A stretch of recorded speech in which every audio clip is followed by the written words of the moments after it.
This is a review of the Aula F75. It's a very nice mechanical keyboard. You can see the one in the background it's replacing. It sounds very nice. You get some really cool RGB effects. These are all customizable. This one specifically has the F-Row keys at the top still, even though it's a 70% keyboard. You still get all the page down, page up stuff over here. This is actually a volume knob, which is very convenient. You push it down for play, pause. The indicator light is for charging. This actually does connect over 2.4G Wi-Fi as well as Bluetooth. The adapter's right in the back here, but you can see all the modes you can switch between. Right now it's just connected with a Type-C cable. It will still connect to a computer and just act as a normal keyboard, but it's nice having the option of unplugging it, connecting it to your phone, your tablet, whatever else you might want to connect it to. Very nice keyboard. The switches are great. These ones are the linear switches. Even has a caps lock indicator on the side here, which I really like. And the backlighting in the keyboard will stay lit when you have a caps lock on. It's a great keyboard overall.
while we're still playing in volleyball, let's go. Japan and the USA. Men's indoor here. And again, the U.S. already advancing out of the early stages. Japan needs a come-from-behind win here. I like their transition attack. They've been super aggressive. Aggressive, rattling the ball through and not swinging. You saw early on, April was dumping ball. Right. And they were hitting hard into the middle of the court. Now they're rattling off the block. They're moving it around, hitting.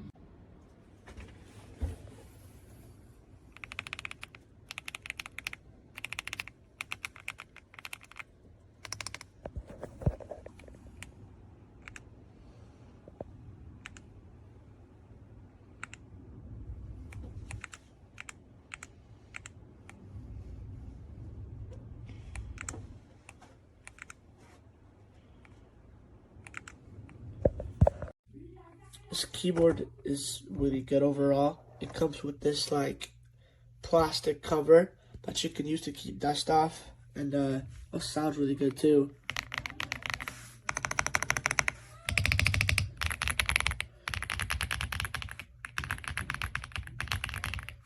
Also has a lot of different RGB options too. So this is the keyboard. It is by far the best keyboard I've ever bought.